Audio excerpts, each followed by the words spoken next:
ഓം ശ്രീ സായിറാം. എല്ലാവർക്കും നമസ്കാരം. ബ്രഹ്മാനന്ദ ബലി ആണ് നമ്മൾ നോക്കിക്കൊണ്ടിരിക്കുന്നത്. ഇതിനെ തുടർച്ചയായിട്ട് ബാക്കി ഭാഗങ്ങൾ ഇന്ന് നോക്കാം.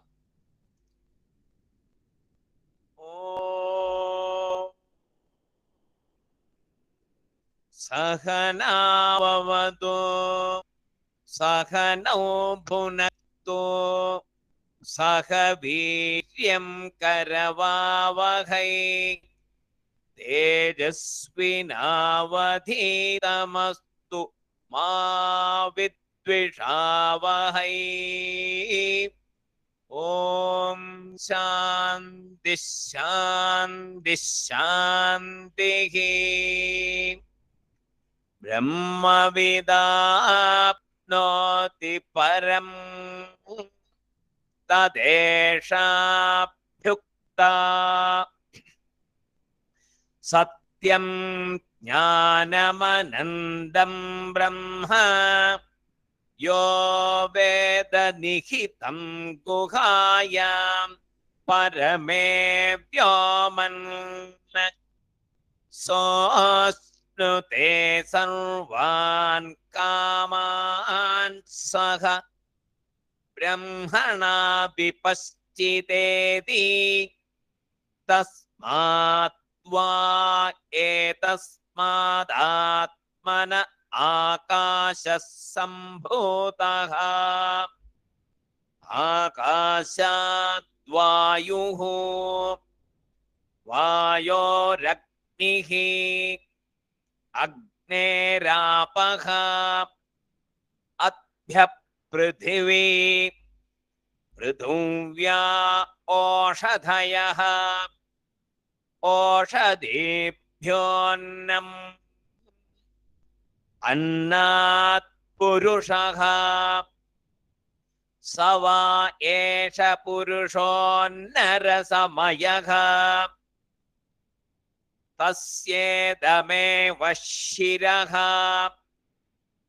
അയം ദക്ഷിണപക്ഷഃ അയമുത്തരപക്ഷഃ അയമാത്മാ ഇദം പുച്ഛം പ്രതിഷ്ഠാ തദപ്യേഷ ശ്ലോകോ ഭവതി.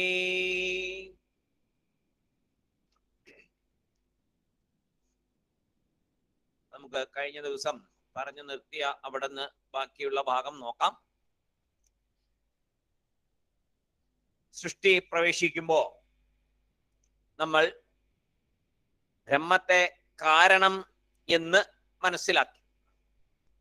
അവിടെ ചില സംശയങ്ങൾ വന്നു.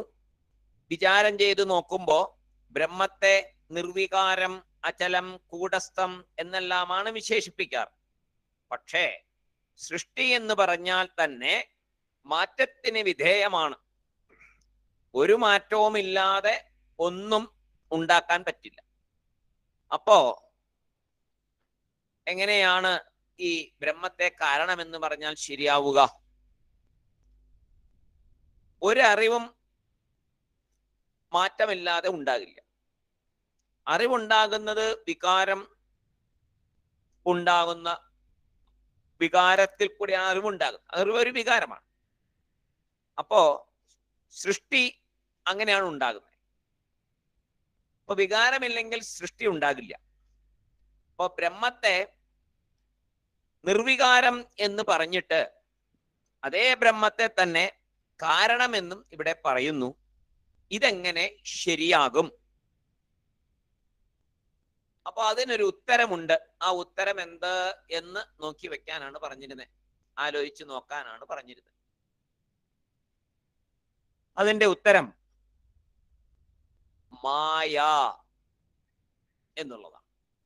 അതിന്റെ ഉത്തരമാണ് മായ.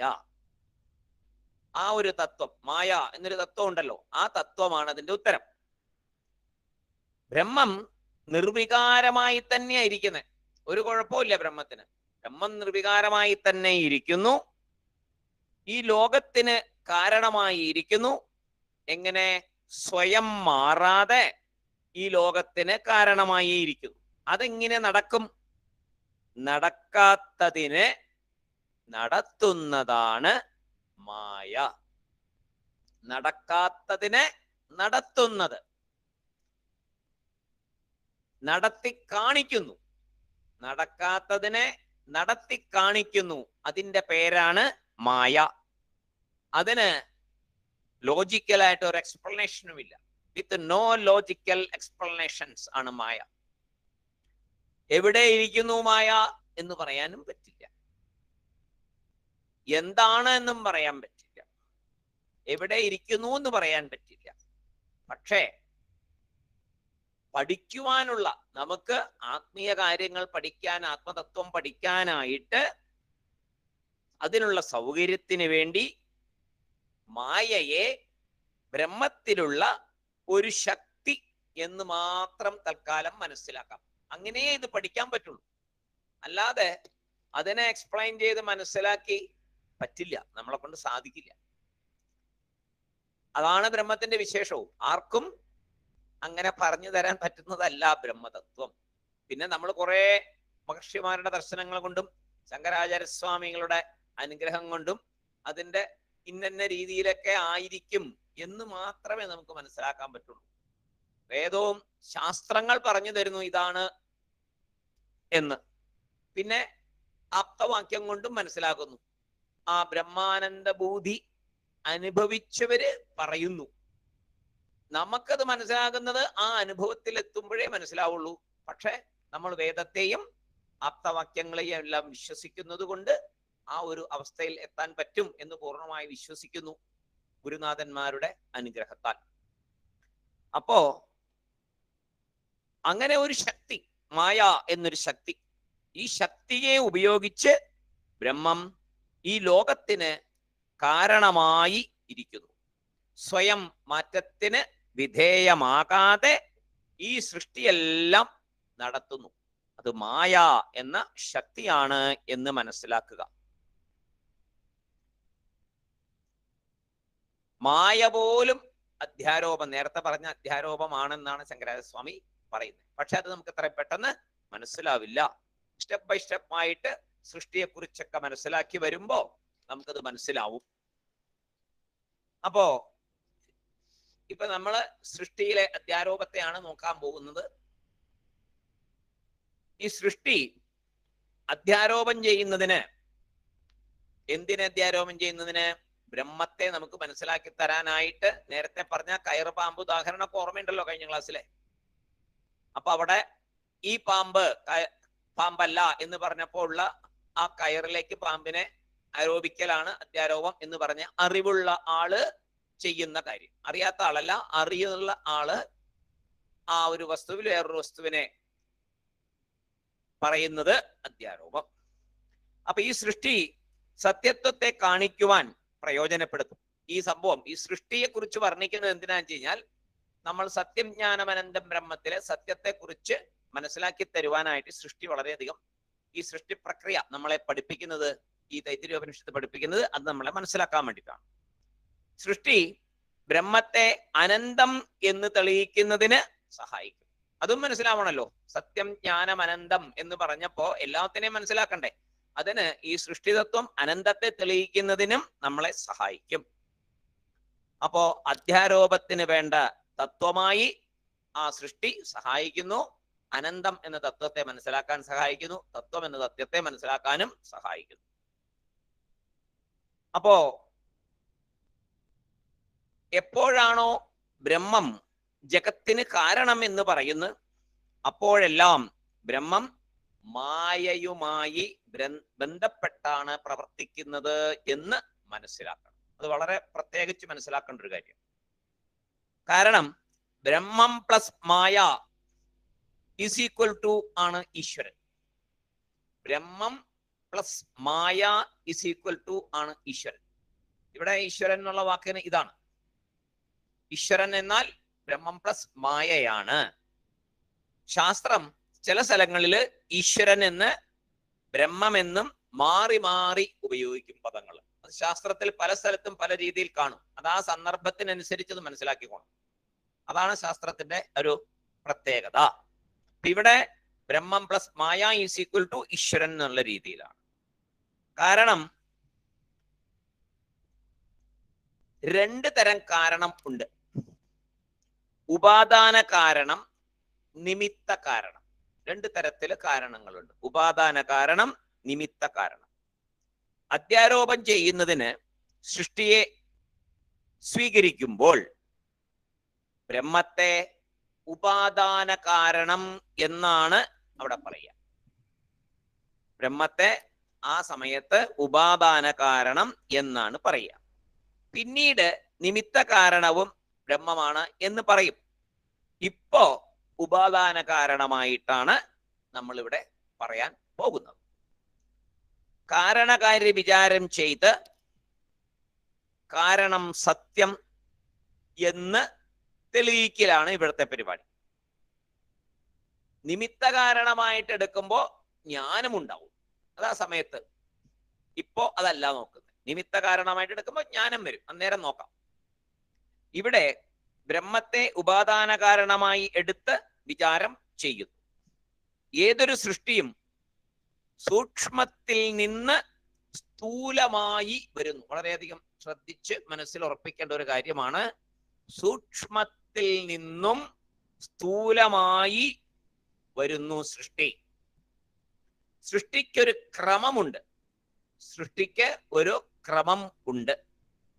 ഈശ്വരൻ പ്ലസ് മായ എന്നുള്ളതാണ് കാരണ അവസ്ഥ. ആ അവസ്ഥയെ അവ്യക്ത അവസ്ഥ എന്നും പറയും. ഈശ്വരൻ പ്ലസ് മായ ഈസ് ഈക്വൽ ടു കാരണാവസ്ഥ ഈസ് ഈക്വൽ ടു അവ്യക്ത അവസ്ഥ. അവിടെ നിന്ന് 5 സൂക്ഷ്മ തത്വങ്ങൾ ഉണ്ടായി. അവിടെ നിന്ന് 5 സൂക്ഷ്മ തത്വങ്ങൾ ഉണ്ടായി. ഈ 5 സൂക്ഷ്മഭൂതങ്ങളിൽ നിന്ന് സൂക്ഷ്മ പ്രപഞ്ചം, സൂക്ഷ്മ ശരീരം, അങ്ങനെയാണ് അതിന്റെ ഓർഡർ വരുന്നത്. സൂക്ഷ്മ പ്രപഞ്ചം, സൂക്ഷ്മ ശരീരം. പിന്നീട് ഭൂതങ്ങളുടെ തമോ ഗുണ അംശം കൊണ്ട്, പഞ്ചഭൂതങ്ങളുടെ തമോ ഗുണ അംശം കൊണ്ട് നാം കാണുന്ന 5 സ്ഥൂല ഭൂതങ്ങൾ ഉണ്ടായി. പഞ്ചഭൂതങ്ങൾക്കും സ്ഥൂലാവസ്ഥ സൂക്ഷ്മാവസ്ഥ ഉണ്ടായിരുന്നു എന്ന് മനസ്സിലാക്കാനാണ് ഇത് പറഞ്ഞത്. നമ്മൾ ഈ കാണുന്ന സ്ഥൂലമായ അവസ്ഥയല്ലാതെ സൂക്ഷ്മ ശരീരം നമുക്കുണ്ട് എന്ന് പറയുന്ന പോലെ തന്നെ ഈ പഞ്ചഭൂതങ്ങൾക്കും സൂക്ഷ്മാവസ്ഥ ഉണ്ടായിരുന്നു. ആ സൂക്ഷ്മാവസ്ഥ ഉണ്ട്. അതിൽ നിന്നാണ് ഈ സ്ഥൂലത്തെ ഇപ്പോൾ നമ്മൾ കണ്ടുകൊണ്ടിരിക്കുന്നത്. അത് മായയുടെ ഒരു വികൃതി തന്നെ. സൂക്ഷ്മാവസ്ഥയില് പഞ്ചഭൂതങ്ങളെ ഒരു പേര് വിളിക്കും, അറിയാവോ? സൂക്ഷ്മാവസ്ഥയില് പഞ്ചഭൂതങ്ങൾക്ക് ഒരു പേരുണ്ട്. അതാണ് തന്മാത്ര എന്ന പേര്. തന്മാത്ര എന്നാണ് ആ അവസ്ഥയിൽ വിളിക്കുക. പിന്നീട് പഞ്ചീകരണം എന്ന് പറഞ്ഞൊരു സംഭവമുണ്ട്. അതൊക്കെ അറിയാമെന്ന് വിശ്വസിക്കുന്നു. ഇപ്പൊ വിവരിക്കാൻ നമുക്ക് സമയമില്ല. അതിനൊക്കെ ആ ഒരു സബ്ജക്റ്റ് അല്ല നമ്മൾ ഇവിടെ പോകുന്നതിലൊരു വഴി എന്നുള്ളത്. പഞ്ചീകരണം എന്ന ഒരു പ്രവൃത്തിയിൽ കൂടിയാണ് പ്രപഞ്ചം ഇതിന്റെ സ്ഥൂലമായിട്ടുള്ള അവസ്ഥയിലേക്ക് പഞ്ചഭൂതങ്ങൾ എത്തിച്ചേരുന്നത്. ഭൂതങ്ങളോട് ഭൂതങ്ങൾ ചേരുന്നതാണ് പഞ്ചീകരണം. അങ്ങോട്ടും ഇങ്ങോട്ടും മിക്സിംഗ് നടക്കും. അത് ഒത്തിരി മാത്തമാറ്റിക്സ് ആണ് അതിനകത്തുണ്ട്. ഇവിടെ ഉപനിഷത്ത് സൂക്ഷ്മത്തെയും സ്ഥൂലത്തെയും ഒന്നിച്ച് ഇവിടെ പറയും. സൂക്ഷ്മത്തെയും സ്ഥൂലത്തെയും ഒന്നിച്ച് പറയും. കാരണം ഇപ്പൊ നമ്മള് കുറച്ചുകൂടെ ഒരു ഹയർ ലെവലിലാണ് പഠിച്ചുകൊണ്ടിരിക്കുന്നത്. നമ്മളിപ്പോ പഠിച്ചുകൊണ്ടിരിക്കുന്നത് ഏറ്റവും ബേസിക് ലെവലിലല്ല. കുറെ നമ്മൾ മുന്നോട്ട് വന്നു. ഇപ്പൊ നമുക്ക് ഇതൊക്കെ പറഞ്ഞാൽ മനസ്സിലാകാനുള്ള ഒരു അറിവ് നമുക്ക് കിട്ടിയിട്ടുണ്ട് നേരത്തെയുള്ള പഠനങ്ങളിൽ നിന്ന്. അതുകൊണ്ട് ഇവിടെ ശങ്കരാചാര്യ സ്വാമികൾ സ്വല്പം അഡ്വാൻസ്ഡ് ആയിട്ടാണ് കാര്യങ്ങളെ പറയുന്നത്. അതായത് സൂക്ഷ്മം സ്ഥൂലമൊക്കെ ഉണ്ട് എന്ന് പറയും, ബ്രഹ്മമാണ് എന്ന് പറയും, അടുത്ത നിമിഷം അതിനെ നിരാകരിക്കുകയും ചെയ്യും. അപ്പൊ അത് അറിവുള്ള ഒരാൾക്ക് അത് എന്തിനാണ് ചെയ്തേ, എന്തിനാണ് അങ്ങനെ ഉണ്ട്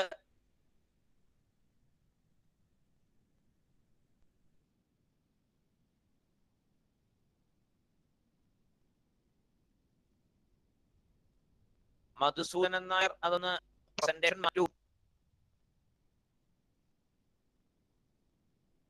മധുസൂദനൻ നായർ ആ പ്രസന്റേഷൻ ഉള്ളതൊന്നും മാറ്റി കളയൂ.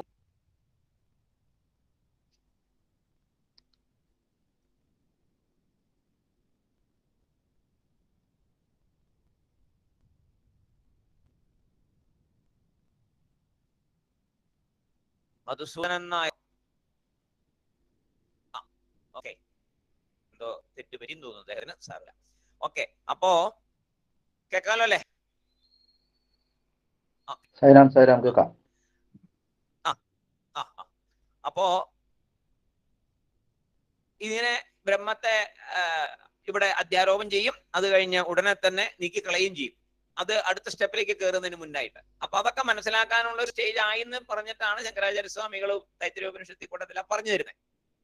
അപ്പോ കാരണം മായയോട് കൂടിയ ബ്രഹ്മം എന്ന് പറഞ്ഞു, ഉപാദാന കാരണമാണ് എന്ന് പറഞ്ഞു, സൂക്ഷ്മ സ്ഥൂലഭൂതങ്ങളെ ചേർത്ത് ഇവിടെ പറയും. അപ്പൊ എന്താണ് നമ്മൾ ഇവിടെ തുടങ്ങിയത്? നമ്മുടെ വിപശ്ചിതേതി എന്ന് പറഞ്ഞൊരു സ്ഥലത്ത് നിർത്തി അതുവരെയുള്ളത് അല്ലെ? നേരത്തെ ഓർമ്മയുണ്ടോ? സർവാൻ കാമാൻ സഹ ബ്രഹ്മണാ വിപശ്ചിതേതി, അവിടെ ഒരു ഭാഗം തീർത്തു. എന്നിട്ട് തസ്മാത് വാ ഏതസ്മാത് ആത്മന ആകാശ സംഭൂത, അവിടം തൊട്ടാണ് നമ്മൾ ഇനി വിവരിക്കാൻ വരുന്നത്. അതിനുള്ള ഇൻട്രൊഡക്ഷൻ ആണ് നേരത്തെ പറഞ്ഞതെല്ലാം. തസ്മാത് വാ ഏതസ്മാത് ആത്മന ആകാശ സംഭൂത, തസ്മാത് അതിൽ നിന്ന്, വാ എന്ന് വെച്ചാൽ വൈ, നിശ്ചയമായും തീർച്ചയായും, ആ ഉണ്മയിൽ നിന്ന്, സത്യത്തിൽ നിന്ന്, ഏതസ്മാത് ഇതിൽ നിന്ന്, അതിൽ നിന്ന് ഇതിൽ നിന്ന് രണ്ടും വന്നു. തസ്മാത് എന്ന് പറയുമ്പോൾ അതിൽ നിന്നും പറഞ്ഞു, ഏതസ്മാത് ഇതിൽ നിന്നും വന്ന്, അടുത്ത്, ഏതസ്മാത് ഇതിൽ നിന്ന്, ഏറ്റവും അടുത്ത്, വളരെ അടുത്ത്. ഏറ്റവും അടുത്ത് ആരായിരിക്കുന്നേ? നമ്മുടെ ഏറ്റവും അടുത്ത് ആരിയ്ക്കുന്നു എന്നാണ് നമ്മൾ മനസ്സിലാക്കണ്ടേ ആത്മീയമായിട്ട്. ഞാനല്ലേ ഏറ്റവും അടുത്ത്? ഞാൻ ഇരിക്കുന്നു, അതിന്റെ ഏറ്റവും അടുത്ത് ആരാണ്? ആത്മ. ഞാൻ ഇരിക്കുന്നു, ഏറ്റവും അടുത്ത് ആത്മാ ഇരിക്കുന്നു. അതുകൊണ്ട് ഈ ആത്മാവിൽ നിന്ന്, അതായത് അതിൽ നിന്ന്, ഇതിൽ നിന്ന്, ആത്മാവിൽ നിന്ന്, അതാണ് രണ്ട് വാക്കന്റെ. തസ്മാത് വാ ഏതസ്മാത്, അതിൽ നിന്ന്, ഇതിൽ നിന്ന്, ഈ ആത്മാവിൽ നിന്ന് എന്തുണ്ടായി? ആകാശം ഉണ്ടായി. സംഭൂത, ഉത്ഭവിച്ചു. ആകാശം ഉത്ഭവിച്ചു. ആത്മാവിൽ നിന്ന് ആകാശം ഉത്ഭവിച്ചു. സ്ഥൂല സൂക്ഷ്മ ആയിട്ടുള്ളതാണ് ആകാശം. ഒരേ സമയം സൂക്ഷ്മവും ഒരേ സമയം സ്ഥൂലവുമാണ്. തസ്മാത് ഏതസ്മാത് ഇപ്പോ ഒരു പ്രോനൗൺ ആയിട്ടാണ്, അവൻ ഇവൻ പോലെയാണ് നമ്മൾ ഉപയോഗിക്കുന്നത്. ഇതിന് രണ്ട് അർത്ഥം കൊടുക്കാം. രണ്ടർത്ഥം ഇതിന് കൊടുക്കാം. രണ്ടും ഒന്ന് തന്നെ. രണ്ടർത്ഥം കൊടുക്കാം, രണ്ടും ഒന്ന് തന്നെ. തസ്മാത് ഏതസ്മാത്.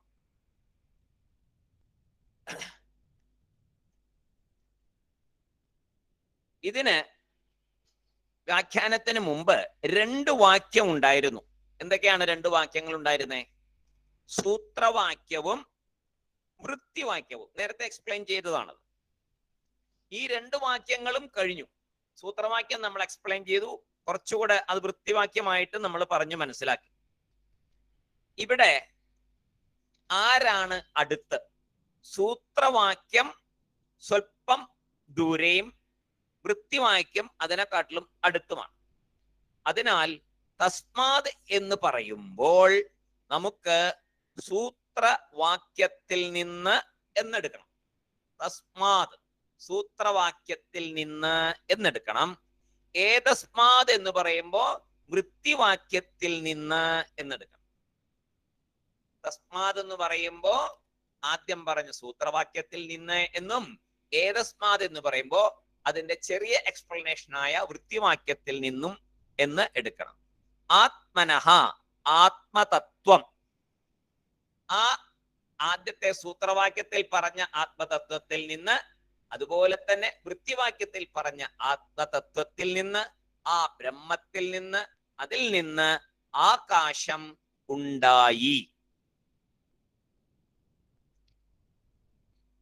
സൂത്രവാക്യത്തിലെ ബ്രഹ്മത്തിൽ നിന്ന്, വൃത്തിവാക്യത്തിലെ സത്യം ജ്ഞാനമനന്തം ബ്രഹ്മ യോ വേദനിഹിതം ഗുഹായാം എന്ന ഈ ആത്മാവായി അറിയപ്പെടുന്ന അതിൽ നിന്ന്, ഈ ബ്രഹ്മത്തിൽ നിന്ന്, ആത്മാവായ ബ്രഹ്മത്തിൽ നിന്ന് ആകാശം ഉണ്ടായി. ഇതെന്താണ്? രണ്ട് വാക്യങ്ങളുടെ ബേസിലാണ് പറഞ്ഞത്. സൂത്രവാക്യം എന്തായിരുന്നു? ബ്രഹ്മവിദാപ്നോതി പരം. അതിലും ആത്മാ ആണ്, ബ്രഹ്മം ആത്മാ. പിന്നെയോ സത്യം ജ്ഞാനമനന്തം ബ്രഹ്മ, അവിടെയും അത് വൃത്തിവാക്യം, അവിടെയും ബ്രഹ്മ ആത്മതത്വം. ഈ രണ്ടെണ്ണത്തിന് എടുത്തുകൊണ്ടാണ് തസ്മാതും ഏതസ്മാതും പറഞ്ഞത്. ഇനി രണ്ടാമത്തെ രീതിയിൽ എന്താണ് ശങ്കരാചാര്യസ്വാമി പറഞ്ഞത് എന്ന് നോക്കാം. തസ്മാത്, അതിൽ നിന്ന്, ബ്രഹ്മത്തിൽ നിന്ന്. ഏതസ്മാത്, ആത്മാവിൽ നിന്ന്. അവിടെ ആത്മാവിനെ ചേർക്കാതെ പറഞ്ഞു, ബ്രഹ്മത്തിൽ നിന്ന് എന്ന് പറഞ്ഞു. ഏതസ്മാത് എന്നുള്ളപ്പോ ആത്മാവിൽ നിന്ന് എന്ന് മാത്രമാക്കി പറഞ്ഞു. അപ്പോ ശരിക്കും ഉണ്മയില് ആ ബ്രഹ്മത്തിൽ നിന്ന്, ഈ ആത്മാവായിരിക്കുന്ന ബ്രഹ്മത്തിൽ നിന്ന്, രണ്ടിനും കൂടെ കണക്ട് ചെയ്യുന്നതാണ്, ആത്മാവിനെയും ബ്രഹ്മത്തിനെയും കൂടെ. ആ ബ്രഹ്മത്തിൽ നിന്ന്, ഈ ആത്മാവായിരിക്കുന്ന ബ്രഹ്മത്തിൽ നിന്ന് ആകാശം ഉണ്ടായി. അതായത് സൃഷ്ടി ആരംഭിച്ചു. ആദ്യം ഉണ്ടായത് ആകാശം. തസ്മാത് വാ ഏതസ്മാത് ആത്മനഃ ആണ്, അവിടാണ് ഉപയോഗിച്ച വാക്ക് ആത്മനഃ. കാരണം ആകാശ സംഭൂത. അപ്പോ കാരണം അതിൽ നിന്നുണ്ടായി. അപ്പൊ കാരണം ആരാണ്? തസ്മാത് വാ ഏതസ്മാത് ആത്മനഃ എന്ന് പറയുന്ന ആ മായയോട് കൂടിയുള്ള ബ്രഹ്മം, അതായത് ഈശ്വരൻ. അത് കാരണം, അവിടെ നിന്നുണ്ടായി എന്നുള്ള കാരണം. ആകാശ സംഭൂത, അപ്പൊ കാര്യം, കാരണം കാര്യം രണ്ടും മനസ്സിലായല്ലോ. ഒന്ന് എവിടെ നിന്നാണോ ഉണ്ടാകുന്നത് അത് കാരണം, ഉണ്ടായത് എന്താണോ അത് കാര്യം. അപ്പോ തസ്മാത് വാ ഏതസ്മാത് ആത്മനഃ എന്നുള്ളത് ഈശ്വരനായും മായയോടുകൂടിയ ബ്രഹ്മമായും, ആകാശ സംഭൂത എന്നുള്ളത് കാര്യമായും എടുക്കുന്നു. അപ്പൊ ആദ്യം ആകാശം വേണം. കാരണം എന്താ? എന്താണ് ആദ്യം ആകാശം സൃഷ്ടിക്കാനുള്ള കാരണം? എല്ലാത്തിനും ഒരു ഇരിപ്പിടം വേണം, വേണ്ടേ? നമ്മളിപ്പോ എവിടെയെങ്കിലും പോവുകയാണ്, ആദ്യം വേണ്ടത് എന്താ? അവിടെ ചെന്ന ഒരു ഇരിപ്പിടം. എല്ലാവർക്കും ഒരു ഇരിപ്പിടം വേണം. ഏതിനും ഇരിപ്പിടം വേണം. ഒരു സാധനം വെക്കണമെങ്കിൽ ഒരു ഇരിപ്പിടം വേണം. എന്തിനും ഏതിനും നമ്മൾ പ്രത്യേകിച്ച് പറയേണ്ട കാര്യമില്ല, ഒരു ഇരിപ്പിടം വളരെ അത്യാവശ്യമാണ്. ഇരിപ്പിടം ഇല്ലാതെ കൊണ്ട് ഒന്നും നടക്കില്ല. അപ്പോ ഒരു സ്ഥലത്തെ നമ്മൾ അന്വേഷിക്കും, ഒരു ഇരിപ്പിടം ഇല്ലേ? ഒരു സാധനം വെക്കണമെങ്കിൽ അന്വേഷിക്കും, കയ്യിലുള്ള ബാഗ് വെക്കണമെങ്കിൽ അന്വേഷിക്കും, കുട വെക്കണമെങ്കിൽ അന്വേഷിക്കും, വടി വെക്കണമെങ്കിൽ അന്വേഷിക്കും, ഏതിനും, കണ്ണാടി ഊരി വെക്കണമെങ്കിൽ അന്വേഷിക്കും. ഏതിനാണെങ്കിലും ഒരു സ്ഥലം വേണം. അപ്പൊ ഒരു സ്പേസ് വേണം. അങ്ങനെ ഒരു സ്പേസ് ഉണ്ടാവുകയാണ്, ആകാശം എന്നൊരു സ്പേസ് ഉണ്ടാവുകയാണ്. ബാക്കിയുള്ള സൃഷ്ടിയൊക്കെ വെക്കണ്ടേ ഭഗവാന്? ഇനി എന്തൊക്കെയോ ഭഗവാൻ ചെയ്യാൻ പോകുന്നു. ഒരു ഇച്ഛ ഉണ്ടായി എന്നാ പറഞ്ഞിരിക്കുന്നത് സൃഷ്ടിക്ക്. അപ്പൊ എന്തൊക്കെയോ ഭഗവാൻ ചെയ്യാൻ പോകുന്നു. അതിനെല്ലാം ഒരു സ്ഥലത്ത് ഇരുത്താം. അതിന് ഒരു സ്പേസ് വേണം. ആ സ്പേസ് അങ്ങനെ ഉണ്ടായി എന്ന് അർത്ഥം. ഇപ്പോ പലർക്കും സംശയമുണ്ട്, പഞ്ചഭൂതങ്ങളെ കൊണ്ട് ശരീരം നിർമ്മിച്ചു എന്ന് പറയുമ്പോൾ ആൾക്കാർക്ക് പെട്ടെന്ന് മനസ്സിലാവും ബാക്കി നാലും. വായു, ശരിയാ, നമ്മൾ ശ്വസിക്കുന്നുണ്ട്, മനസ്സിലാവും. അഗ്നി, ശരീരത്തിൽ ചൂടുണ്ട്, മനസ്സിലാവും. ജലം, ശരീരത്തിൽ മുഴുവൻ ജലമയമാണ് എന്നുള്ളതിനാൽ അതും അറിയാവും. പൃഥ്വി എന്ന് പറയാൻ തിരിച്ചു മണ്ണിലേക്ക് ചേരുന്നു എന്ന് പറയുമ്പോൾ നമ്മുടെ തൊലി, എല്ല് കാര്യങ്ങൾ, ഇതൊക്കെ അതും മനസ്സിലാവും. പക്ഷെ ആകാശം, സ്പേസ് എങ്ങനെ ഉപയോഗിച്ചു എന്ന് പറഞ്ഞാൽ ആർക്കും മനസ്സിലാവില്ല. അപ്പൊ നമ്മൾ ഒക്കുപ്പൈ ചെയ്തിരിക്കുന്ന സ്പേസ് എന്നാണ് അതിനെ പറയാ. ആദ്യം നമ്മൾ ഈ ശരീരം ഇവിടെ ഒക്കുപ്പൈ ചെയ്തിരിക്കുന്ന സ്പേസ്, പിന്നെ വായുടെ അകത്ത്, മൂക്കിന്റെ അകത്ത്, ചെവിയുടെ അകത്ത്, ഹൃദയത്തിന്റെ അകത്തൊക്കെ സ്പേസ് ഉണ്ട്. ഇങ്ങനെ സ്പേസിനെ നമ്മൾ ഉപയോഗിച്ചിട്ടുണ്ട് എന്ന് പറഞ്ഞാൽ പലർക്കും മനസ്സിലാവില്ല. അത് മനസ്സിലാകാനുള്ള ഒരു എളുപ്പ വഴി, നമ്മളൊരു സ്പേസ് ഈ ശരീരം ഉപയോഗിക്കുന്നുണ്ടെന്ന് മനസ്സിലാക്കാൻ ഒരു എളുപ്പ വഴിയുണ്ട്. ഒന്നും വേണ്ട, ഒരു ലിഫ്റ്റിനകത്ത് കയറുക എന്ന് കൂട്ടുക. ഒരു ലിഫ്റ്റില് 10 പേരുടെ കപ്പാസിറ്റി ഉള്ള ഒരു ലിഫ്റ്റ്, അതിനകത്ത് 10 പേര് കൊള്ളും. 11ാമത്തെ ആൾക്ക് കയറാൻ പറ്റുമോ? പറ്റില്ല. കാരണം എന്താ പറയാ, നമ്മളവിടെ എനിക്കുള്ള സ്പേസ് ഇല്ല. അപ്പൊ സ്പേസ് ഉപയോഗിക്കുന്നുണ്ട് നമ്മൾ, ഇല്ലേ? നമ്മൾ ഈ വിശാലമായ സ്പേസിലായ കാരണം നമ്മൾ അതിനെ കുറിച്ച് അറിയുന്നില്ല. ഒരു മുറിക്കകത്ത് ഫുള്ളായിട്ട് ആൾക്കാർ കയറി കഴിഞ്ഞാൽ ഇനി കയറാൻ പറ്റില്ല, സ്പേസ് ഇല്ല. ബസ്സിൽ കയറുമ്പോഴോ ഫുട്ബോർഡ് വരെ ആൾക്കാർ തൂങ്ങി നിന്ന് കഴിഞ്ഞാൽ പിന്നെ സ്പേസ് ഇല്ല കയറാൻ. നമ്മൾ പുറത്തൊരു സ്പേസ് ഉപയോഗിച്ചിട്ടുണ്ട്, നമ്മൾ നിൽക്കുന്ന സ്ഥലത്ത് സ്പേസ് ഉപയോഗിച്ചിരിക്കുക, മറ്റേ സ്പേസിനെ ഉപയോഗിക്കാൻ പറ്റുന്നില്ല. അപ്പോ മനസ്സിലായി കാണും എന്ന് വിചാരിക്കുന്നു. ഈ ശരീരത്തിന് ഒരു സ്പേസ് വേണം. ആ സ്പേസ് ആണ് ആകാശമായിട്ട് ഇവിടെ പഞ്ചഭൂതങ്ങളെ കൊണ്ടുള്ള നിർമ്മിതമായ ശരീരം എന്ന് പറയുന്നത്. ഇത് ഇല്ലാണ്ടാകുമ്പോ ആ സ്പേസ് ഇവിടെ ഫ്രീ ആയി. നമ്മളില്ലെങ്കിൽ ആ സ്പേസ് ഫ്രീ ആവില്ലേ? 10 പേര് കൂടി നിൽക്കുന്നതിനകത്തുനിന്ന് ഒരാൾ പോയാൽ അവിടെ ഫ്രീ ആയില്ലേ? അത് ഭൂമിയിൽ നിന്നേ പ്രത്യക്ഷമായാലോ ആ സ്പേസ് അവിടെ ഉണ്ട്. അപ്പോ ബ്രഹ്മം എന്നാൽ എന്ന ശക്തിയോടുകൂടി മായ എന്ന വിവരിക്കാൻ പറ്റാത്ത ബ്രഹ്മത്തിന്റെ തന്നെ ഒരു ശക്തി ചേർന്ന് പ്രവർത്തിക്കുന്നു. ഈ ബ്രഹ്മത്തോട് ശബ്ദം എന്ന ഗുണം, ശബ്ദം എന്ന ഒരു ഗുണം, ഈ സ്പേസിനോട്, ഈ ബ്രഹ്മത്തിനോട് ശബ്ദം എന്ന ഗുണത്തെ ചേർക്കുമ്പോൾ അത് ഒരു പരിണാമമാണ്, മായയുടെ ഒരു പരിണാമമായി മാറുന്നു. ശബ്ദം എന്ന ഗുണത്തെ ചേർക്കുന്നു ബ്രഹ്മത്തില്. അപ്പോ ഒരു പരിണാമം, മായ ഒരു പരിണാമം ഉണ്ടാക്കുന്നു. അതാണ് ആകാശം. അപ്പൊ ആകാശത്തിന്റെ ഗുണം ശബ്ദം. ശബ്ദം എന്ന ഗുണത്തെയാണ് ആകാശത്തില് പരിണാമമായിട്ട് ചേർക്കുന്നത്. അപ്പൊ എന്തായി? ഒരു നാമരൂപം വന്നു അവിടെ. ആകാശം ശബ്ദത്തെ ചേർത്തപ്പോ അതിന് ആകാശം എന്ന നാമം വന്നു, നാമരൂപമായി. നമ്മള് ഇപ്പൊ ഉപാദാന കാരണമാണ് ഇപ്പൊ നോക്കുന്നത്. ഒരാള് ഒരു നേരത്തെ പറഞ്ഞ ഉപനിഷത്തില് ഉദാഹരണം എപ്പോഴും കളിമണ്ണും കലവും ആയിരിക്കും പലതിനും. അപ്പൊ ഒരു കലം ഉണ്ടാക്കുമ്പോ ഒരാളൊരു കലം ഉണ്ടാക്കുന്നു, അയാൾ കലമായിട്ട് മാറുവോ?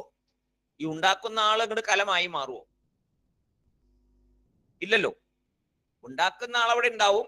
കളിമണ്ണെടുത്താണ് കലം ഉണ്ടാക്കുന്നത്, അത് കലം ഉണ്ടാവും. കലമായിട്ട് മാറുന്നത് എന്താണ്?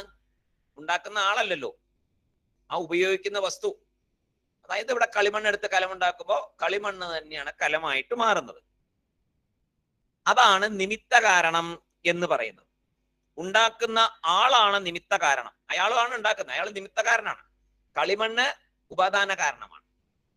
കളിമണ്ണ് ഉപാദാന കാരണം, ഉണ്ടാക്കുന്ന ആള് നിമിത്ത കാരണം. അപ്പോ അയാളുടെ അറിവ്, ഉണ്ടാക്കുന്ന ആളുടെ അറിവാണ് ഇവിടെ കലമായിട്ട് ആ ഒരു ഷേപ്പില് രൂപാന്തരം പ്രാപിക്കുന്ന കളിമണ്ണ്. കളിമണ്ണ് ഉപാദാന കാരണം, കളിമൺ തന്നെ കലമായിട്ട് കാണപ്പെടുന്നു. മായയോടുകൂടിയ ഈശ്വരൻ ആകാശം എന്ന അവസ്ഥയെ ഉണ്ടാക്കിയിരിക്കുന്നു. ഇതാണ് ചിദംബര രഹസ്യം എന്ന് പറയപ്പെടുന്ന സംഭവം. ചിദംബര രഹസ്യം എന്നൊക്കെ നിങ്ങൾ വായിച്ചു കാണും, ഇല്ലെങ്കിൽ വായിക്കാം. ചിദംബര രഹസ്യം എന്ന് പറഞ്ഞാൽ ഈശ്വരൻ ആകാശത്തെ മായയോടുകൂടി ചേർന്ന് സൃഷ്ടിച്ചിരിക്കുന്നു. ആകാശരൂപമായി ബ്രഹ്മം ഇരിക്കുന്നു. അതാണ് ചിദംബര സങ്കല്പം. ആകാശരൂപമായ ബ്രഹ്മം ഇങ്ങനെ എല്ലാത്തിനും ഉണ്ട്. എല്ലാത്തിനെയും ബ്രഹ്മമായിട്ട് കാണുക. അതാണ് ഭാരതീയ സങ്കല്പത്തിന്റെ ഏറ്റവും പരമോന്നതമായ സങ്കല്പം. അത് തന്നെയാണ്. എല്ലാത്തിനെയും ബ്രഹ്മമായിട്ട് കാണുമ്പോൾ, പ്രത്യേകിച്ചും ഈ പഞ്ചഭൂതങ്ങളെ നമ്മളിങ്ങനെ മുന്നോട്ട് പോകും തോറും നമുക്കത് മനസ്സിലാവും. ഇപ്പൊ നമ്മൾ ഉപയോഗിച്ചിരിക്കുന്ന സ്പേസ് ബ്രഹ്മത്താൽ സൃഷ്ടിക്കപ്പെട്ട ആ ബ്രഹ്മം തന്നെ ആയ ആകാശം എന്നത് നമ്മൾ ഇപ്പോൾ ഉപയോഗിച്ചു കൊണ്ടിരിക്കുന്നതാണ്. അപ്പൊ നമ്മൾ ആ ബ്രഹ്മത്തിൽ തന്നെയാണ്. ബ്രഹ്മം തന്നെയാണ് എന്നിൽ നീ ഓരോന്നോരോന്നായിട്ട് മുന്നോട്ട് കൊണ്ടുവരിക ഭഗവാൻ. അപ്പോ ഉപാദാന കാരണം തന്നെ ഇവിടെ ഉപാദാന കാരണം തന്നെ ഇവിടെ കാര്യം എന്ന ആകാശമായി ദർശനം തരുന്നു. കളിമണ്ണാണ് ഉപാദാന കാരണം. കലമുണ്ടായപ്പോ ബ്രഹ്മമാണ് ഉപാദാന കാരണം. എപ്പോൾ? ആകാശം എന്ന സൃഷ്ടി ഉണ്ടായപ്പോൾ. കളിമണ്ണും കലവും തമ്മിൽ നാമരൂപത്തിലല്ലേ മാറ്റമുള്ളൂ, ഒരേ സംഭവം തന്നെയല്ലേ. അതുപോലെയാണ് ബ്രഹ്മം. ഇവിടെ ആ ബ്രഹ്മത്തിന് ഒരു നാമരൂപം കൊടുത്തിരിക്കുന്നു, ആകാശം എന്ന്. അപ്പോ നമുക്കിവിടെ ഒരു തെറ്റ് സംഭവിക്കുന്നുണ്ട്. വളരെ പ്രധാനപ്പെട്ട ഒരു തെറ്റാണ്. അത് മനസ്സിലാക്കി പോണ്ട, കറക്റ്റ് ചെയ്ത് പോകേണ്ട ഒരു തെറ്റാണ്. നാം വിചാരിക്കുന്നു ബ്രഹ്മം അഥവാ ഈശ്വരൻ എന്ന് നമ്മൾ വിചാരിക്കുന്ന ആ തത്വം ലോകത്തെ സൃഷ്ടിച്ച് അപ്പുറം മാറിയിരിക്കുന്നു. കലത്തെ സൃഷ്ടിച്ചിട്ട് ആ കല ഉണ്ടാക്കിയ ആള് മാറിയിരിക്കുന്ന പോലെ ആകാശത്തെ സൃഷ്ടിച്ചിട്ട് ആ ബ്രഹ്മം അപ്പുറം മാറിയിരിക്കുന്നു. പഞ്ചഭൂതങ്ങളെല്ലാം സൃഷ്ടിച്ച് ബ്രഹ്മം വേറെ ഇരിക്കുന്നു, പഞ്ചഭൂതങ്ങൾ വേറെ ഇരിക്കുന്നു എന്നൊരു രീതിയിലാണല്ലോ നമ്മൾ കണ്ടുകൊണ്ടിരിക്കുന്നത്. ഈശ്വരൻ എന്നൊരു ശക്തി വേറെ അവിടെ മാറി ഇരിപ്പുണ്ട്. ഇതെല്ലാം സൃഷ്ടിച്ചിട്ട് ഇതൊക്കെ ഒരു സൃഷ്ടിയാണ്, ഇതൊക്കെ നമുക്ക് കാണുന്ന സംഭവങ്ങളാണ്, ഇതൊക്കെ സൃഷ്ടിയാണ് എന്നേ നമ്മൾ വിചാരിക്കുന്നുള്ളൂ.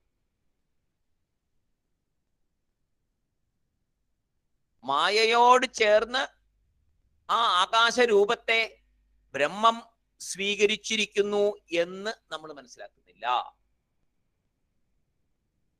അങ്ങനെ മനസ്സിലാക്കണം.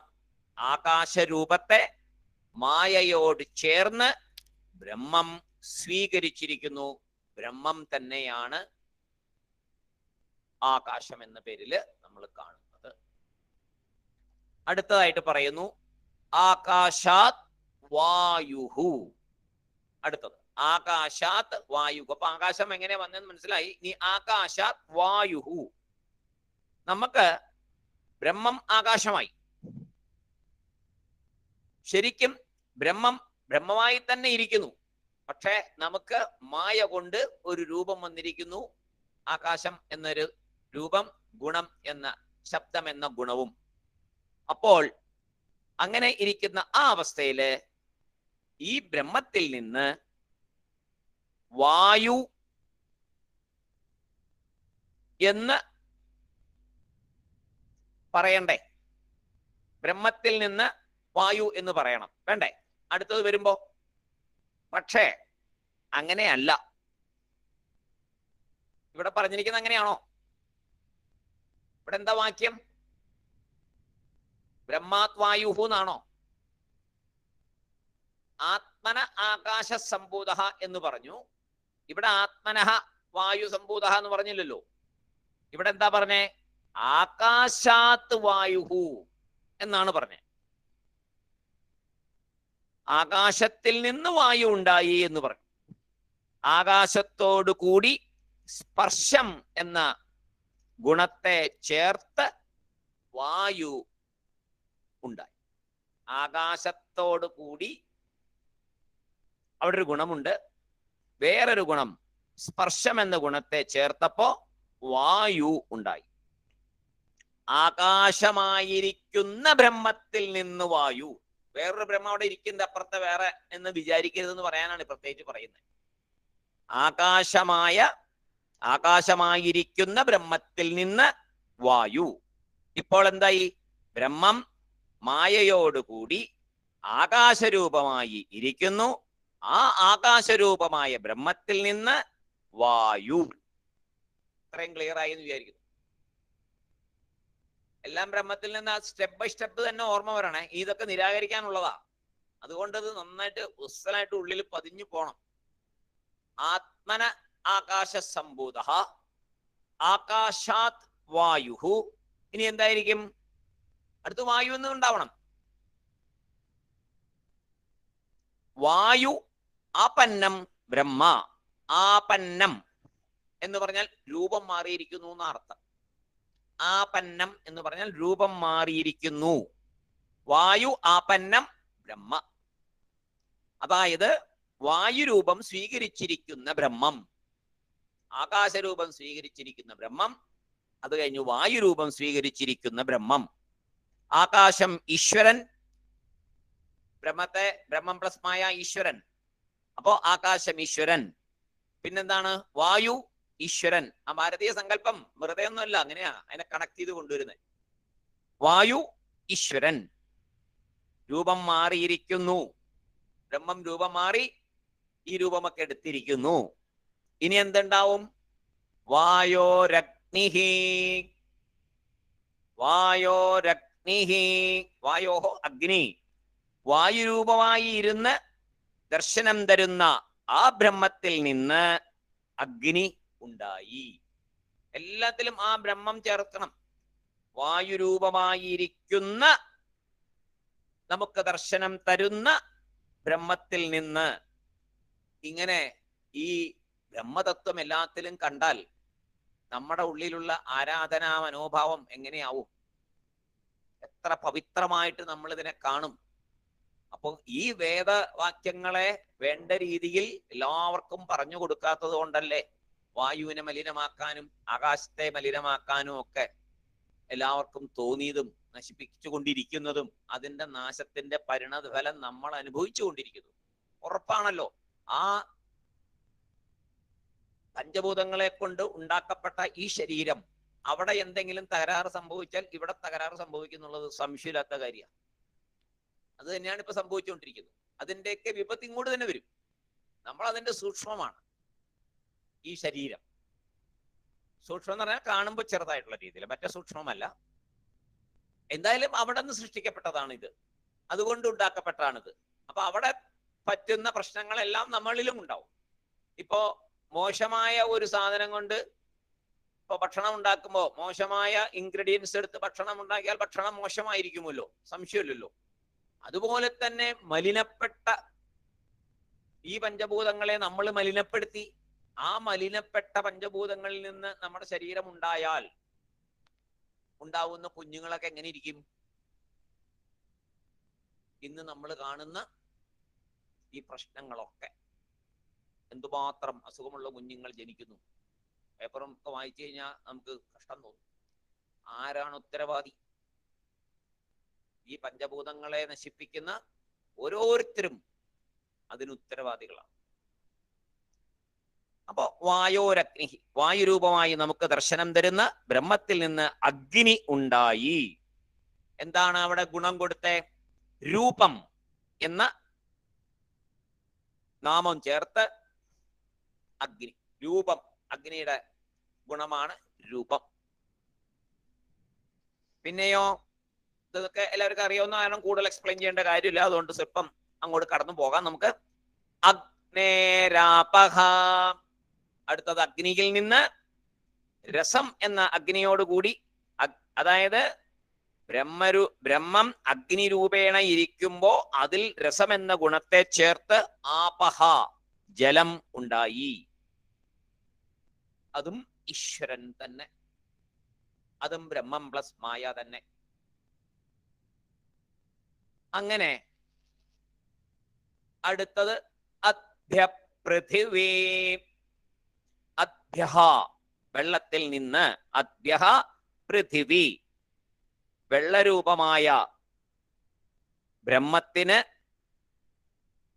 അതിൽ നിന്ന് അദ്ഭ്യഹ, ബ്രഹ്മരൂപമായ വെള്ളത്തിൽ നിന്ന് ഗന്ധം എന്ന ഗുണത്തെ സ്വീകരിച്ച് പൃഥ്വി ഉണ്ടായി, ഭൂമി ഉണ്ടായി. ഇപ്പോ ജലത്തിനോട് കൂടി ഗന്ധം എന്ന ഗുണത്തെ സ്വീകരിച്ച് പൃഥ്വി ഉണ്ടായി, ഭൂമി ഉണ്ടായി. ഇപ്പൊ ബ്രഹ്മം ഇപ്പോൾ പൃഥ്വി രൂപമായിരിക്കുന്നു. അങ്ങനെ സാക്ഷാൽ പരബ്രഹ്മം 5 ഭൂതങ്ങളായി മാറി മാറി വന്നു. പിന്നെയോ പൃഥുവ്യാ ഓഷധയഃ. പൃഥുവ്യാ ഓഷധയഃ, ജഡമായ പ്രപഞ്ചം അല്ലേ? നമ്മൾ കാണുന്ന ജഡമായ പ്രപഞ്ചം ഉണ്ടല്ലോ, കല്ല്, മണ്ണ്, പാറക്കെട്ടും കല്ലുകളും മണ്ണുകളും ഒക്കെ അങ്ങനെ കൂടി കിടക്കുന്നു. അവിടെ എന്തുണ്ടായി? മരങ്ങളും ചെടികളും ഉണ്ടായി. പൃഥിവ്യാ ഓഷധയ. പൃഥിവീരൂപമായ ആ ബ്രഹ്മത്തില് ഓഷധികളായി രൂപമെടുത്തു. അതും ബ്രഹ്മം തന്നെ. പൃഥ്വീരൂപമായ ബ്രഹ്മത്തില് ബ്രഹ്മം തന്നെ ഓഷധികളായി രൂപമെടുത്തു. ഇപ്പൊ ഇത് പറഞ്ഞാൽ മനസ്സിലാകാതെ വരില്ല. എന്താ കാരണം വെച്ചാൽ സർവം ബ്രഹ്മം എന്ന് പഠിച്ചു കുറെ നാളായി പഠിച്ചുകൊണ്ടിരിക്കുന്നു. എല്ലാം ബ്രഹ്മമാണ്. ശ്രീരുദ്രത്തിൽ ഗംഭീരമായിട്ട് പറഞ്ഞു എല്ലാം ബ്രഹ്മമാണ്, എല്ലാം ഈശ്വരനാണെന്ന് പറഞ്ഞിട്ടുണ്ട്. അതൊക്കെ കേട്ട് പഠിച്ചവരാണ് നമ്മളെല്ലാവരും. പുരുഷ സൂക്തം പഠിച്ച് എല്ലാം മനസ്സിലായവരാണ്. എവിടുന്നാണ് എല്ലാം ഉണ്ടായേ, എന്താണ് എല്ലാം എന്തെല്ലാം നമുക്ക് വ്യക്തമായിട്ട് അറിയാം. പിന്നെ കുറച്ചുകൂടെ ഉള്ളിലേക്ക് പോകാനും ബ്രഹ്മത്തെ അറിയുവാനും വേണ്ടി തൈത്തിരീയോപനിഷത്തിൽ വന്നിരിക്കുന്നു. മനസ്സിലാക്കാനായിട്ട് എങ്ങനെ ആ ഒരു അന്തിമ ലക്ഷ്യത്തിലേക്ക് എത്താം എന്നറിയാൻ വേണ്ടിയിട്ട് തൈത്തിരീയോപനിഷത്തിലേക്ക് നമ്മൾ വന്നിരിക്കുന്നു. അപ്പൊ നമ്മുടെ ഉള്ളിലൊക്കെ തത്വങ്ങളെ കുറിച്ചൊക്കെ നല്ല സാമാന്യ ബോധമുണ്ട്. അപ്പോ ആ ബ്രഹ്മം തന്നെ ഓഷധികളായി പൃഥ്വിയില് രൂപമെടുത്തു. എല്ലാം ബ്രഹ്മം തന്നെ. ഇപ്പൊ എല്ലാം ബ്രഹ്മമാണ്. ഇതിലേതിനെങ്കിലും ഇനി നിരാകരിക്കാൻ പറ്റുമോ? ഏതിനെങ്കിലും ഇനി നിരാകരിക്കാൻ പറ്റുമോ? ഇനി ഭയങ്കര ട്വിസ്റ്റുകൾ ഉണ്ടാവും ഓരോ സ്ഥലത്തും. എല്ലാം ഈശ്വര സ്വരൂപമാണിപ്പോ. അപ്പോ ഓഷധീഭ്യ അന്നം. അടുത്തത് ഓഷധീഭ്യോ നം. ഓഷധിഭ്യ അന്നം. ഓഷധികളിൽ നിന്ന്. അന്നം എന്ന് പറഞ്ഞാൽ ഭക്ഷണ സാധനങ്ങളാണ്. അല്ലാതെ ചോറ് മാത്രമല്ല, കഴിക്കുന്ന എല്ലാത്തിനെയും, കൺസ്യൂം ചെയ്യുന്ന എല്ലാത്തിനെയും, നമ്മൾ മാത്രമല്ല സകലമായ ജീവികളും കൺസ്യൂം ചെയ്യുന്ന എല്ലാത്തിനെയും അന്നം എന്ന് പറയും. ജീവജാലങ്ങളുടെ നിലനിൽപ്പിനായി ആ ബ്രഹ്മം തന്നെ അന്നമായി മാറി. ഓരോന്നായിട്ട് മാറി മാറി മാറി ഇരിക്കുകയാണല്ലോ. അന്നമായിട്ട് മാറി. അന്നം ബ്രഹ്മ. ഏറ്റവും വലിയ വാക്യമാണ് അന്നം ബ്രഹ്മ. പുട്ടപ്പുറത്ത് ക്യാൻറ്റീനിൽ ചെന്നാൽ കാണാൻ എഴുതി വെച്ചിരിക്കുന്ന അന്നം ബ്രഹ്മ. സ്വാമി എപ്പോഴും പറയുന്നതാണ് അന്നം ബ്രഹ്മ. അങ്ങനെ ജീവജാലങ്ങളുടെ നിലനിൽപ്പിനായിട്ട് സൃഷ്ടിയില് അന്നം ഉണ്ടായി. ഇനിയോ അന്നാത് പുരുഷ. വളരെ പ്രധാനപ്പെട്ട ഭാഗം വരുന്നു. അന്നാത് പുരുഷ. അന്നത്തിൽ നിന്ന് സ്ഥൂല ശരീരം ഉണ്ടായി. സൂക്ഷ്മ ശരീരം എന്നല്ല പറയണേ, ഓർത്തോണം. അന്നത്തിൽ നിന്ന് സ്ഥൂല ശരീരം ഉണ്ടായി. അന്നത്തിൽ നിന്ന് സ്ഥൂല ശരീരം ഉണ്ടായി. അപ്പോ ആരാണ് ഈ സ്ഥൂല ശരീരം തന്നത്? നമുക്ക് സ്ഥൂല ശരീരം കിട്ടിയിട്ടുണ്ട്. ഇത് എങ്ങനെ കിട്ടി?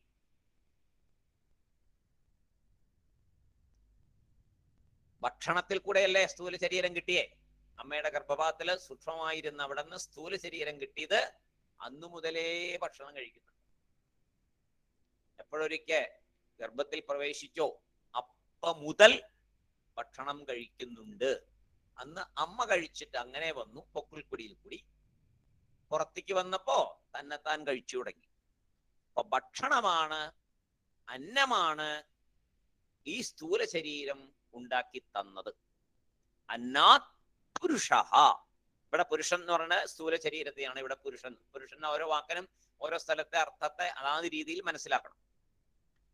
അന്നരൂപമായ ആ ബ്രഹ്മത്തിൽ നിന്ന് ഈ സ്ഥൂല ശരീരം ഉണ്ടായി. ആരുടെ ശരീരങ്ങളൊക്കെയാ ഉണ്ടായേ? നമ്മുടെ മാത്രമാണോ?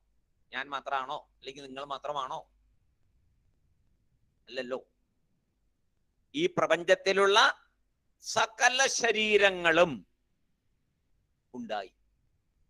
ഈ പ്രപഞ്ചത്തിലുള്ള എല്ലാ ശരീരങ്ങളും, സ്ഥൂല ശരീരങ്ങളും അന്നാത് പുരുഷ തന്നെയാണ്. ഏത് ശരീരത്തെ നോക്കിയാലും അപ്പോൾ അത് ആരുടെ ഉടലാണ്? അതാണ് തത്വം വരുന്നേ. ഏത് ശരീരത്തെ കാണുമ്പോഴും അത് ബ്രഹ്മമയമാണ് എന്ന് ഉറയ്ക്കണം. അല്ലെന്ന് പറയാൻ പറ്റുമോ? ഇത്രയും തത്വം മനസ്സിലാക്കി വന്നപ്പോ ആകാശത്തെ കാണുമ്പോൾ അത് ബ്രഹ്മം, വായുവിനെ കാണുമ്പോ അത് ബ്രഹ്മം, അഗ്നിയെ കാണുമ്പോ അത് ബ്രഹ്മം, ജലത്തെ കാണുമ്പോൾ അത് ബ്രഹ്മം, പൃഥ്വിയെ കാണുമ്പോൾ അത് ബ്രഹ്മം, ഓഷധികളെ കാണുമ്പോ അത് ബ്രഹ്മം, അന്നത്തെ കാണുമ്പോ കഴിക്കാവുന്നതെല്ലാം ബ്രഹ്മം, സ്ഥൂല ശരീരം അന്നം കഴിച്ചുണ്ടായ ഈ സ്ഥൂല ശരീരം ബ്രഹ്മം. എന്റെ സ്ഥൂല ശരീരം ബ്രഹ്മമാണെങ്കിൽ ഞാൻ കാണുന്ന ഈ പ്രപഞ്ചത്തിലുള്ള എല്ലാ സ്ഥൂല ശരീരങ്ങളും ബ്രഹ്മം. എന്റെ അടുത്തിരിക്കുന്നതും അകലെയിരിക്കുന്നതും എപ്പോഴും കാണുന്നതും കാണാത്തതുമായിട്ടുള്ള എല്ലാം ബ്രഹ്മം. ഇത് ഉറയ്ക്കണം, പറയാൻ എളുപ്പമാണ്. അപ്പോ എന്റെ ശരീരം എന്ന് തോന്നുന്നതിലാണ് എന്റെ ശരീരമാണ് ഇത് എന്ന് എന്നാണല്ലോ നമുക്ക് തോന്നിക്കൊണ്ടിരിക്കുന്നത്. എന്റെ ശരീരം എന്നുള്ള ആ തോന്നലിനെ മാറ്റാൻ വേണ്ടിയാണ് ഉപനിഷത്ത് ഇത്രയും ബുദ്ധിമുട്ടി ശങ്കരാചാര്യര് ഇവിടം വരെ പറഞ്ഞു തന്നത്. എന്റെ ശരീരമാണോ എന്നിപ്പോ ചിന്തിക്കുക. എന്റെ ശരീരം, എന്റെ എന്റെ എന്റെ നേരത്തെ പറഞ്ഞ ആ അഭിമാനം, അത് മാറ്റാനായിട്ടാണ് പറഞ്ഞത് എല്ലാ ശരീരങ്ങളും ബ്രഹ്മം ആണ്, അന്നത്തിൽ നിന്ന് ഉണ്ടായതാണ്. നിന്റെ പ്രത്യേകിച്ച് കഴിവോട് നീ എന്ന് പറയുന്ന ഒന്നും അല്ല ഈ സംഭവം. ഞാൻ എന്ന് അഹങ്കരിക്കണ്ട, എന്റെ എന്ന് അഹങ്കരിക്കണ്ട. നമ്മൾ ഈ ശാസ്ത്രം ഇപ്പൊ പഠിക്കുന്നതിന് അതുകൊണ്ടാണ്. ഇവിടെ അങ്ങനെ ആ അധ്യാരോപം എന്ന ഭാഗത്തെ ശങ്കരാചാര്യസ്വാമി നിർത്തുക. ഇത്രയും വരെ അധ്യാരോപം വെച്ചു. ഇവിടെയൊക്കെ ബ്രഹ്മമായിട്ട് കൊണ്ടുവച്ചു. ഈ ശരീരം ബ്രഹ്മമാണ് എന്ന് ഇപ്പൊ പറഞ്ഞിരിക്കുകയാണ്. ഓർമ്മ വേണേ, ഈ കാണുന്ന ശരീരങ്ങളെല്ലാം ബ്രഹ്മം എന്ന് പറഞ്ഞിരിക്കുകയാണ്. അതാണ് അധ്യാരോപം ചെയ്തിരിക്കുന്നത്. ഈ പാമ്പ് പാമ്പല്ല എന്നിനി പറയും. നേരത്തെ പറഞ്ഞ നമ്മുടെ ഉടലായി ഇപ്പോൾ ബ്രഹ്മം ഇരിക്കുന്നു. ഇപ്പൊ ഈ ശരീരം ബ്രഹ്മമാണ്. നേരത്തെ പറഞ്ഞിന്നൊക്കെ വ്യത്യാസം വന്നു അല്ലേ? ശരീരം നശിക്കും, നശിച്ചു പോകുന്നതാണ്. ഇതല്ല ബ്രഹ്മം. ആത്മാവ് എന്ന് പറഞ്ഞൊരു അകത്തൊരു സംഭവം ഉണ്ട്, അതാണ് ബ്രഹ്മം എന്നാണല്ലോ പറഞ്ഞുകൊണ്ടിരുന്നത്. ഇപ്പൊ എന്തു പറ്റി? ഇപ്പൊ നല്ല ക്ലിയർ ആയിട്ട് നമ്മളെ പറഞ്ഞു മനസ്സിലാക്കി ശങ്കരാചാര്യ സ്വാമികള്. ശരീരമാണ് ബ്രഹ്മം. അധ്യാരോപത്തിൽ കൂടെയാണ് പറഞ്ഞതെന്ന് മറക്കരുത്. അധ്യാരോപത്തിൽ കൂടെ പറഞ്ഞു എന്ന് വിവരമുള്ളവരെ മനസ്സിലാക്കും. നമ്മളെ പോലെയുള്ള ബുദ്ധി കുറഞ്ഞവര് അതിൽ ഇനിയും അടുത്ത സ്റ്റെപ്പിലേക്ക് പോയിട്ട് ശങ്കരാചാര്യ സ്വാമികള് അത് പറഞ്ഞ് മനസ്സിലാക്കും. അതിന് നമ്മളെ മനസ്സിലാക്കാൻ പെട്ടെന്ന് നമുക്ക് മനസ്സിലാകാത്തത് കൊണ്ടാണ് ഈ വഴി കൂടെ പോയി മനസ്സിലാക്കുന്നത്. ഇപ്പൊ ശരീരം, ഉടലായിട്ടിരിക്കുന്ന ശരീരം ബ്രഹ്മമാണ് എന്ന് പറഞ്ഞു വെച്ചു. അപ്പൊ ഉപനിഷത്ത് അങ്ങ് താഴെ ഇറങ്ങി വന്നു നമ്മളെ പോലെയായി. അത് തന്നെ ഞാനും പറഞ്ഞ, ഈ ശരീരമല്ല എന്ന് ആര് പറഞ്ഞു? ഞങ്ങൾ ഇത് തന്നെയല്ലേ പറഞ്ഞോണ്ടിരിക്കണേ. ഞങ്ങൾ ശരീരം തന്നെയാണ്, ബ്രഹ്മം തന്നെയാണ് ഞങ്ങൾ പറഞ്ഞോണ്ടിരിക്കണേ. ഈ ശരീരം തന്നെയല്ലേ, ഇതല്ലേ എല്ലാം, ഇത് നമ്മളാണ് എല്ലാം, ഇതാണ് കഴിക്കുന്നത്, ഇതാണ് അനുഭവിക്കുന്നത്, ഇതാണ് സുഖിക്കുന്നത്, ഇതാണ് ദുഃഖിക്കുന്നത്, അത് തന്നെയാ ഞങ്ങൾ പറഞ്ഞേ. അതല്ലേ നമ്മളിപ്പോ വിചാരിച്ചോണ്ടിരിക്കുന്നത്. അവിടേക്ക് തന്നെ ഉപനിഷത്ത് ഇറങ്ങി വന്നല്ലോ. ആ ഇപ്പൊ ശരിയായി സ്വാമികളെ എന്ന് പറയും അല്ലേ? അപ്പോ ശങ്കരാചാര്യ സ്വാമി അടുത്ത സ്റ്റെപ്പിലേക്ക് കിടക്കുകയാണ്. നിരാകരണം. അതിന് നമ്മൾ എന്തോ ഒരു വാക്ക് പറഞ്ഞല്ലോ, അപവാദം. അധ്യാരോപം, അപവാദം. ഇനി അപവാദത്തിലേക്ക് പോവുകയാണ്. അതിനു മുമ്പ് ഒരു കാര്യം കൂടി നമ്മളെ പറഞ്ഞു മനസ്സിലാക്കുന്നു. ഒരു സംശയ രൂപേണ, മായയോട് ചേർന്ന് ബ്രഹ്മൻ ഈ പറഞ്ഞ ഭൂതങ്ങളും ഓഷധികളും ശരീരങ്ങളുമായി പരിണാമത്തിന് വിധേയമായിരിക്കുന്നുവോ എന്ന് നമുക്ക് തോന്നാം. ബ്രഹ്മത്തിന് പരിണാമം ഉണ്ടോ? ശരിക്കും പറഞ്ഞ പരിണാമ വിധേയമാണോ ബ്രഹ്മം? പരിണാമ ആകുന്നതെല്ലാം നശിക്കും. ബ്രഹ്മത്തിന് അങ്ങനെയല്ല അതിന്റെ ഒറിജിനൽ ഡെഫിനിഷനിൽ പറഞ്ഞിരിക്കുന്നത്. അപ്പൊ അങ്ങനെ ഒരു സംശയം ഉണ്ടാകാം. സാഖ്യമതക്കാര് അങ്ങനെ പറയുന്നവരാ. സാഖ്യമതം ഈശ്വരനെ കാരണം എന്നവർ പറയും. പരിണാമം കൊണ്ട്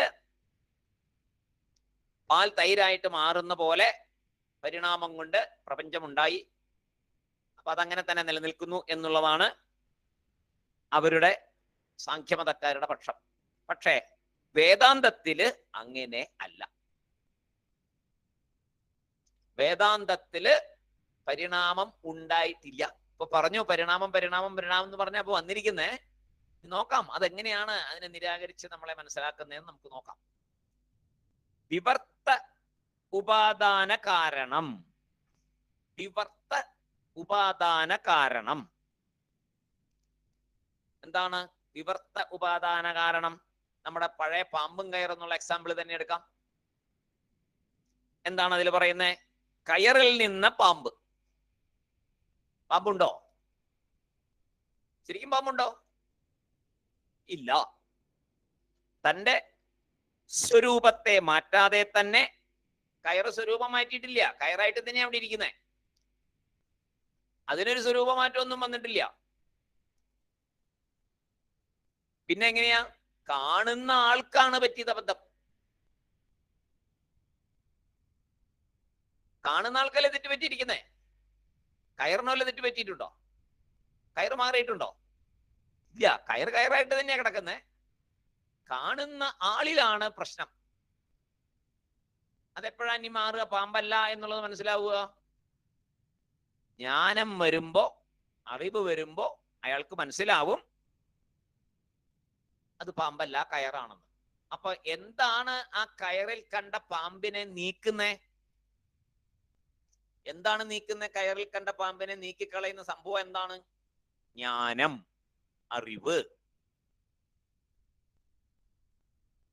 അപ്പോ ജ്ഞാനം വരുമ്പോ നമ്മൾ ആ പാമ്പിനെ നീക്കി കയറിനെ കയറായിട്ട് തന്നെ കാണും. അപ്പൊ വിവർത്തം എന്നാൽ തന്റെ സ്വരൂപത്തെ മാറ്റാതെ എന്നർത്ഥം. വിവർത്തം എന്നൊരു വാക്ക് വളരെ പ്രധാനപ്പെട്ട വാക്കാണ്. വിവർത്തം. വിവർത്ത ഉപാദാന കാരണമാണ് ബ്രഹ്മം. വിവർത്തം എന്നാൽ തന്റെ സ്വരൂപത്തെ മാറ്റാതെ നിൽക്കുന്നു, അതാണ് വിവർത്തം. അങ്ങനെ ബ്രഹ്മം തന്റെ സ്വരൂപത്തെ മാറ്റാതെ ഈ ശരീരം എന്ന സ്ഥിതി വരെ വന്നിരിക്കുന്നു. ബ്രഹ്മം സ്വരൂപമൊന്നും മാറ്റിയിട്ടില്ല, മായയാണ് പ്രവർത്തിക്കുന്നത്. ബ്രഹ്മം തന്റെ സ്വരൂപത്തെ മാറ്റാതെ ഈ പറഞ്ഞ സകല ശരീരങ്ങളും എന്ന സ്ഥിതി വരെ വന്നിരിക്കുന്നു. അപ്പൊ ഒരു സംശയം വന്നു. ബ്രഹ്മൻ തന്നെ മാറാതെ, തന്നെ മാറ്റാതെ എങ്ങനെ ഈ പറഞ്ഞ രീതിയിലായി? എങ്ങനെയാ ബ്രഹ്മൻ എങ്ങനെ മാറ്റാതെ, സ്വയം മാറ്റാതെ ഈ പറഞ്ഞ രീതിയിലായി? വിശദമായിട്ട് പറഞ്ഞല്ലോ. ആകാശം, വായു, അഗ്നി, ജലം, പൃഥ്വി, ഓഷധി, ശരീരം എന്നൊക്കെ, അന്നം, ശരീരം എന്ന് പറഞ്ഞല്ലോ. മാറ്റാതെ അങ്ങനെയായേ? അപ്പൊ മാറ്റിയിട്ടുണ്ടല്ലോ. ബ്രഹ്മം മാറ്റിയിട്ടില്ലേ? പരിണാമം ഉണ്ടായിട്ടില്ലേ? മാറ്റം വന്നിട്ടില്ലേ? ഇല്ല. അതിനാണ് അങ്ങനെ മാറ്റി എന്ന് നമ്മളിൽ തോന്നലുണ്ടാക്കിയിരിക്കുന്നു. നമ്മൾ അങ്ങനെ വിചാരിച്ചിരിക്കുന്നു, നമ്മൾ അങ്ങനെ കാണുന്നു എല്ലാത്തിനെയും.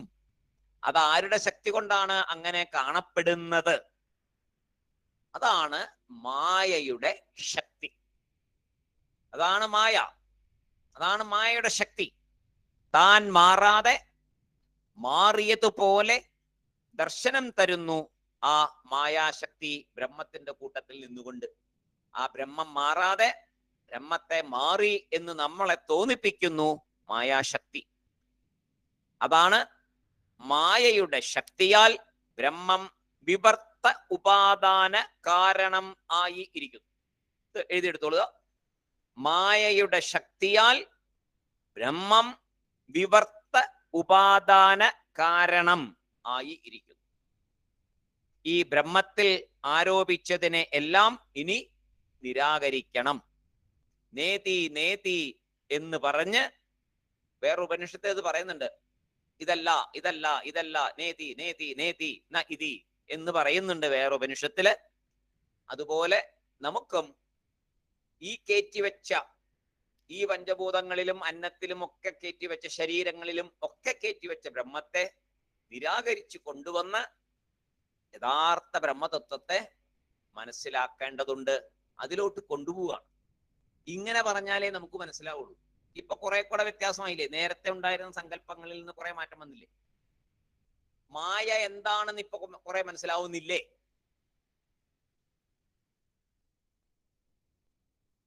അതിനെ ബ്രഹ്മത്തോടു കൂടി ചേർത്ത് ഭംഗിയായിട്ട് ശങ്കരാചാര്യ സ്വാമികൾ അത് പറഞ്ഞു തരുന്നു. അങ്ങനെ അടുത്തത് നമുക്ക് നോക്കേണ്ട ഭാഗം സവാ ഏഷ പുരുഷോന്നരസമയ എന്നുള്ള ഭാഗം തൊട്ടുള്ള ഭാഗമാണ്. അതുവരെയുള്ള അധ്യാരോപം ഇപ്പൊ ഇവിടെ കഴിഞ്ഞു. ഏതുവരെ? അന്നാത് പുരുഷ എന്ന് വരെ അധ്യാരോപമായിരുന്നു. അതിവിടെ തീർന്നു. ഇനി വരുന്നത് അപവാദമാണ്, നിരാകരിക്കലാണ്.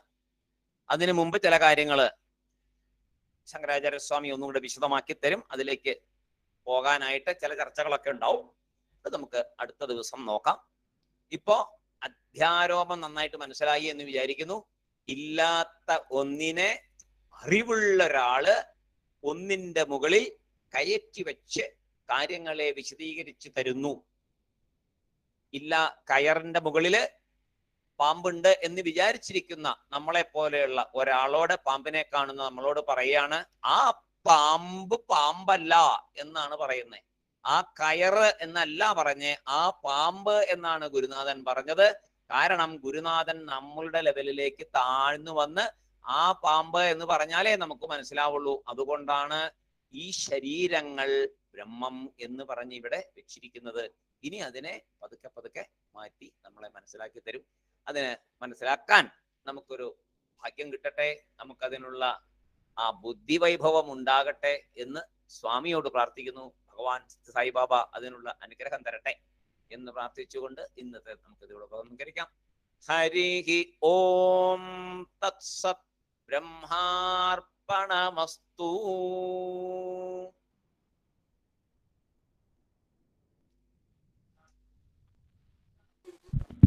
സായിറാം സാർ. സായിറാം.